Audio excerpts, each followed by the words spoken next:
They didn't invite me, but they charged it all to my card. My name is Aaron, and from wherever you're watching this, stay with me.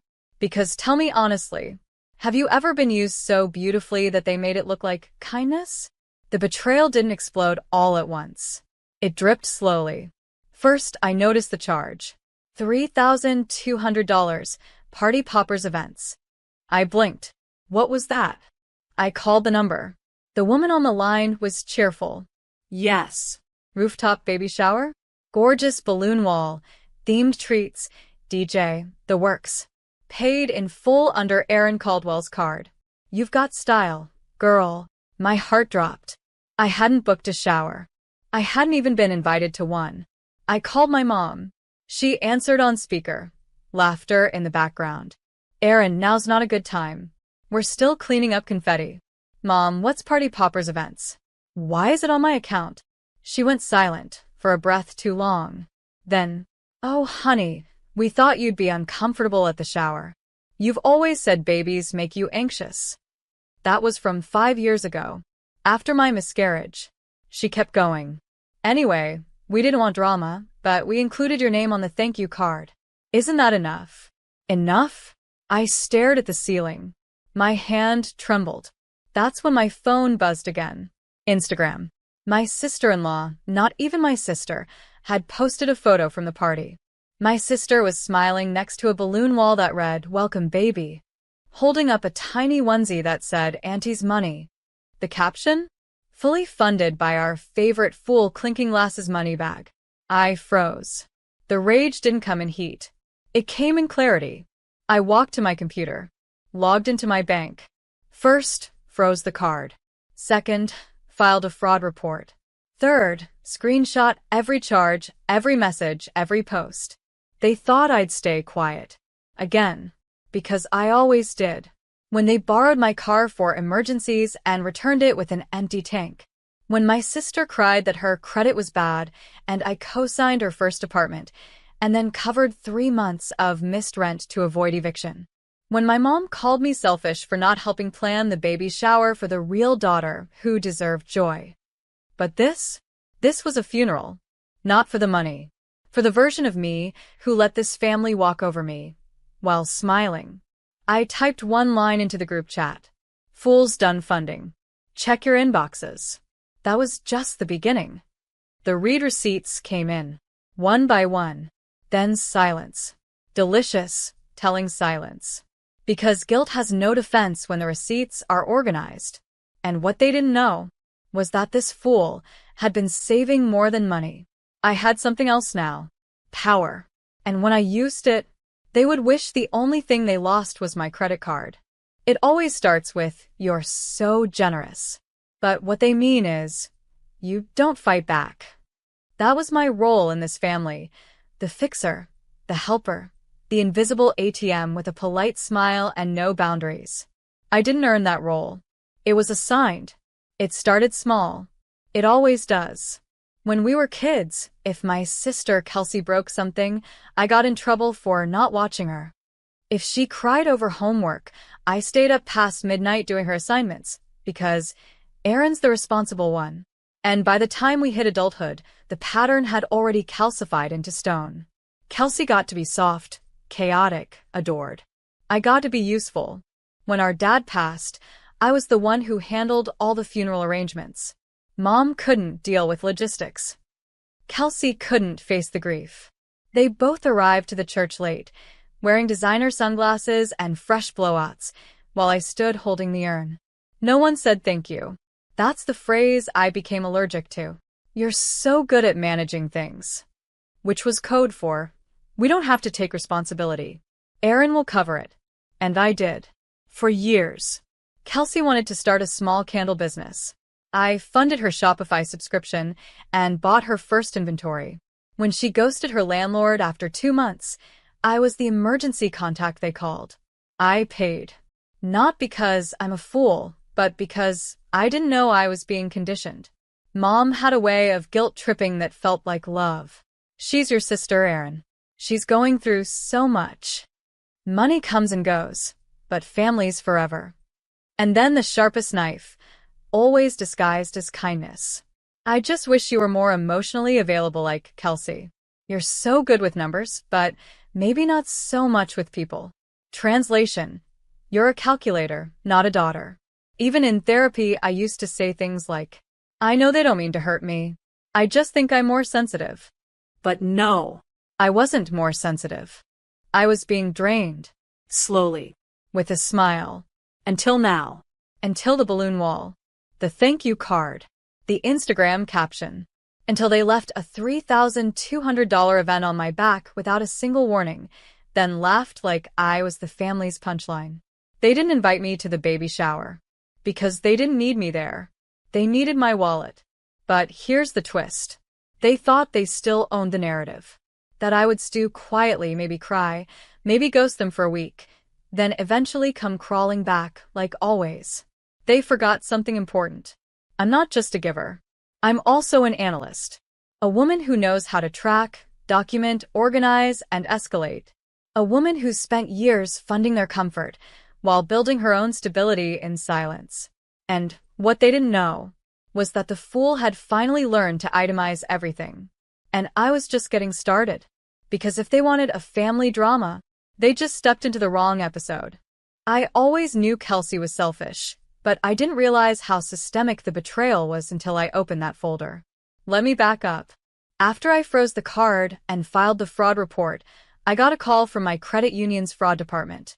A woman named Chelsea walked me through the details. We flagged this charge because it was unusually high and from an event planning vendor, she said. Did you authorize it? No. We'll open a case. By the way, it's not the only recent charge that looked odd. Excuse me? There's also a $1,750 baby furniture purchase from Sweet Nest Interiors, same billing address as the party company. Shall I send you a breakdown? I nodded, stunned. When the file hit my inbox, it was like getting punched in the chest. 5 charges. All made in the last 60 days. All sent to addresses that weren't mine. Crib. Stroller. Balloon arch custom catering.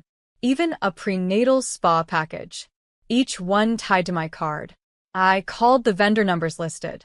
Played dumb. Asked where the purchases were going. And every single one? Shipped to Kelsey's apartment. She didn't just throw a party on my dime. She set up her entire motherhood launch pad using my financial identity, like it was a blank check. I called Mom, voice low but tight. You knew about this, didn't you? Don't be dramatic, Aaron. Kelsey was in a tight spot. Her credit's still recovering, and she needed help getting started. Help? You're telling me you helped her steal from me, and then posted a thank you card? She had the audacity to sigh. We just thought you'd come around. You always do. And that was the moment it clicked. They weren't sorry. They were confident. Confident that I'd keep the peace. That I'd carry the weight. That I'd blame myself for overreacting and eventually send another transfer just to move on. Because to them, I wasn't a sister. Or a daughter. I was a line of credit with a pulse. I checked Kelsey's Instagram again. More photos. More comments. One stood out. OMG, this baby is gonna be so spoiled, faced with tears of joy. Can't believe you got Aaron to pay for everything, LOL. That wasn't just betrayal. That was conspiracy. So I messaged Chelsea from the fraud team. I said, update the case. I want to press formal charges. She paused. Even if it's your sister? Especially because it is. Because sometimes justice doesn't come from strangers. It comes from finally holding family accountable. And I knew this wasn't just about the money anymore. It was about the system they built, where Kelsey was the golden one, and I was the utility. I was done being useful. It was time to be unforgiving. And it started with an email to my company's legal department, attaching every invoice, every screenshot, every thank you card. I didn't just want to freeze her spending. I wanted to freeze their assumptions that I would stay quiet forever. Because when a fool wakes up, she doesn't beg. She burns the blueprint. You don't recover from a betrayal like this with screaming. You recover by planning. By building a wall so high they'll never see over it again. That night, I opened my family folder, a digital archive I had kept for years. Every receipt, every bank transfer, every text, every email where I'd just help out this once. It was all there, neatly labeled. All those emergencies I paid for, I had proof. I created a spreadsheet. 3 tabs. Tab 1. Unauthorized charges, $7,850. Tab 2. Past loans, $21,400. Tab 3. Emotional labor I'll never be repaid for, priceless. Then I opened a new document. Statement of revocation. I wrote in plain terms that I was rescinding all financial support to my family, effective immediately. No more co-signed leases. No more just until Friday Venmos. No more emergency pickups. No more emotional cleanup. I sent it with one sentence in the email subject line. The fool has retired. Then I printed physical copies. One for my attorney. One for my HR department to notify them of potential fraud in case it impacted my work credit. One that I dropped in the mail to Kelsey, certified and signed for. But the move I'm proudest of? The email I sent to the event planner, the furniture vendor, the spa, and the catering company. These transactions were unauthorized. They are now part of a criminal fraud investigation. Vendors panicked. Refunds began trickling in. Inventory was retrieved. One poor delivery guy showed up at Kelsey's building to repossess a luxury rocking chair. She screamed on Instagram Live. I didn't flinch. Then I filed a small claims case. Not because I needed every penny back, but because principle matters. They mocked me publicly. They used my name, my credit, my trauma as a party theme. So I made sure to upload every Instagram post and story into evidence, especially the one that said, "Fully funded by our favorite fool. Let the judge see what love looks like in my family." But I wasn't just focused on revenge. I was preparing for peace. I started therapy again, this time not to survive them, but to survive me. To rewire the reflex that told me I had to earn love by fixing other people's messes. I changed my phone number. Filed a name removal from all joint accounts and old leases. I called my bank and requested that no one, not even a relative, could ever access my accounts without a direct PIN and photo ID. Every lock they left open in me, I changed. Every door I held open, I shut. Then bolted. Then bricked. The best part? I didn't tell them everything. They didn't know the lawsuit was coming. They didn't know the refunds were reversing party joy into party debt. They didn't know I'd added a clause to my will that excluded anyone who attempted financial abuse, retroactively. They thought this was just a tantrum, but it was a transition. From silence to strategy. From victim to architect. Because I wasn't just done funding their dreams. I was ready to build my own. And they were about to see just how expensive losing me would really be. It started with a text from Kelsey. "WTF, Aaron. The rocking chair is gone. They came to my apartment and took it. You're sick." No greeting. No apology. No recognition of what she did. Just rage, the kind entitled people feel when consequences actually show up. I didn't reply. Because by then, the caterer had filed a refund dispute too, and the decorator had posted in a vendor group chat warning others not to accept future bookings from the Caldwell baby shower family. Her words, not mine. Mom called next, not to apologize, but to scold me. "You're embarrassing us. You froze the card, now people are saying things. You know how that reflects on our family." I let her talk. I let her huff and puff and circle around her favorite narrative, that everything I did was somehow dramatic or overreacting. Then I spoke. "Mom, you stole from me. You enabled Kelsey to commit fraud. And you gaslit me when I asked for the truth. You want to talk about embarrassment? Try shame." She went quiet. I hung up. That night, I got the court date for the small claims case.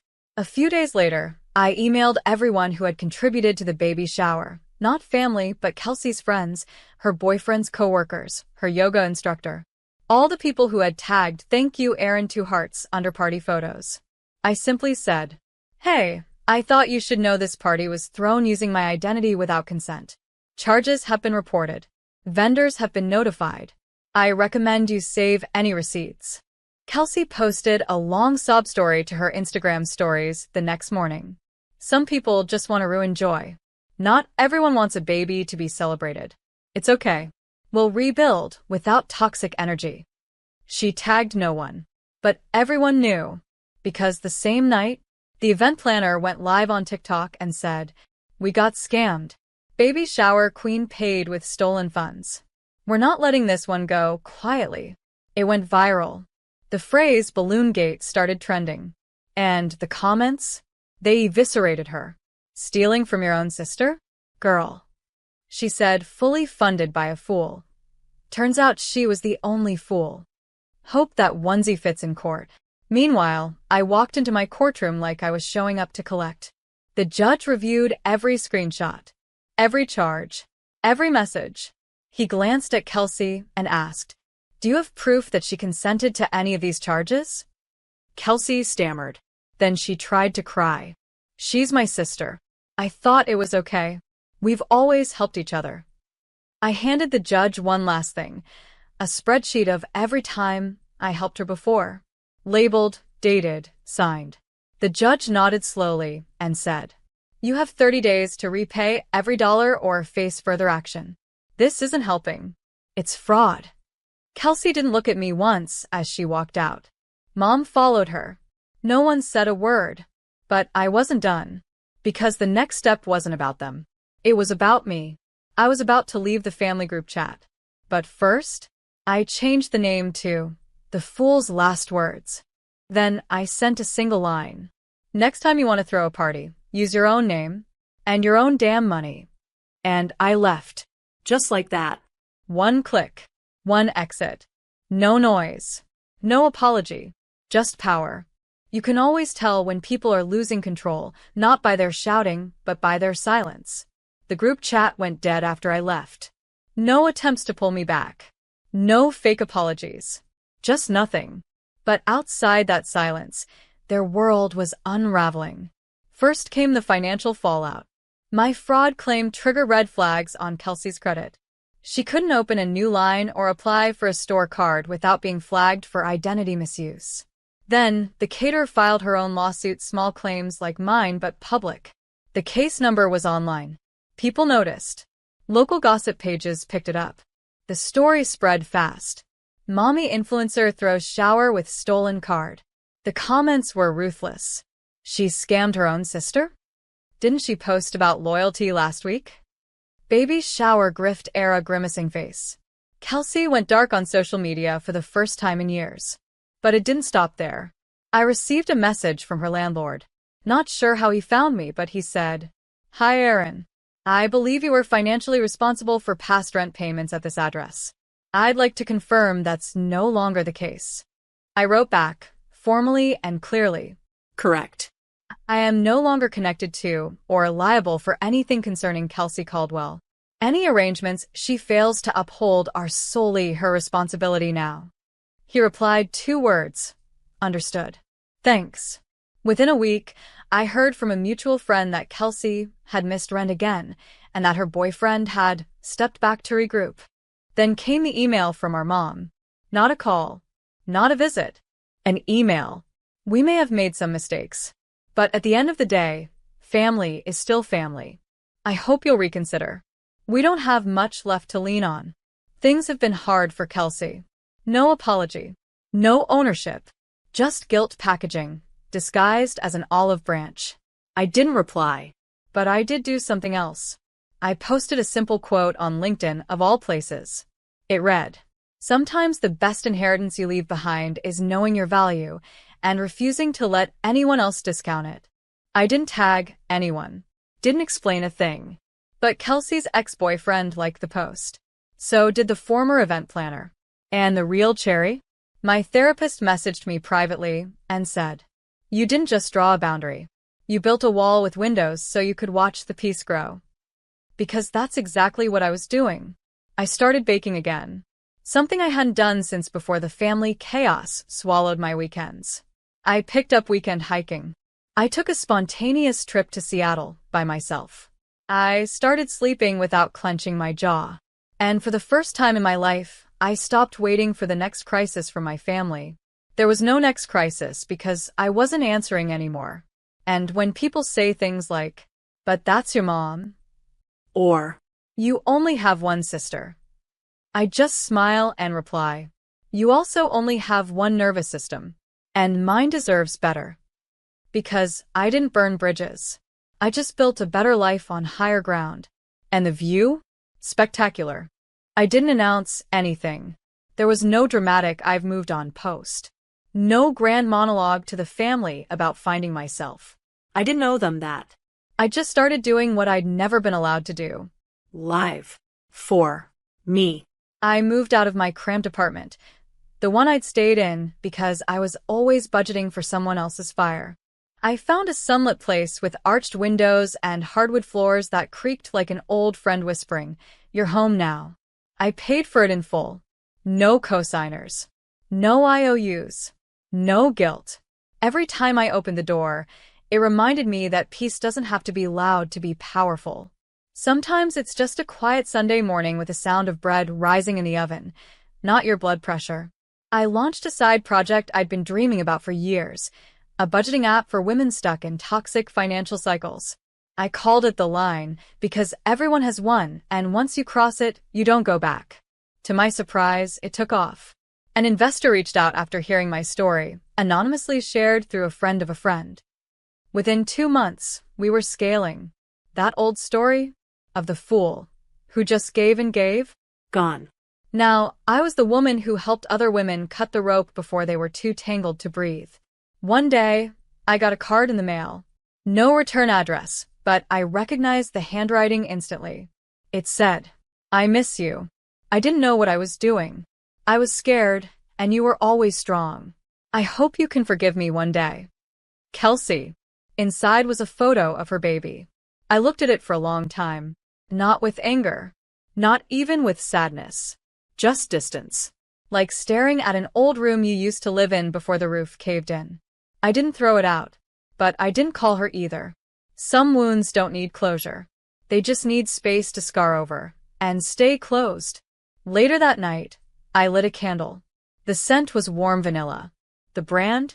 One of the same suppliers Kelsey had wanted to use back when she pitched that candle business I funded and then got ghosted on. This time, I wasn't helping her chase a dream. I was living mine. I sat down at my window, looked out over the city, and whispered something just for me. "You did good, Aaron. You didn't deserve any of it. But you turned every bruise into a boundary." I could have stayed angry. Could have chased a bigger revenge. But that would have made them the center of the story again. And they weren't. I was. I always had been. They just kept cropping me out of the picture.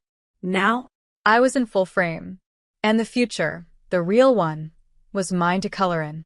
3 months after I left the group chat and the courtroom, the family threw another party. This one? A quiet birthday dinner for my mom. I wasn't invited, but I knew about it because Aunt Valerie accidentally CC'd me on the "What dish are you bringing?" chain. For the first time in my life, I didn't feel a sting. No ache. No hunger for a seat at a table where I was only ever fed crumbs. Instead, I ordered myself sushi. The expensive kind I used to skip to save for family things. I lit one candle, poured one glass of wine, and made one final toast. To family, the kind you choose. The kind that doesn't use you, break you, or rename you the fool. Then I smiled and blew out the candle, not for anyone else, but for the girl I used to be. The one who would have run back after that dinner. Who would have apologized just to make peace. Who would have covered that $17,000 and told herself it was love.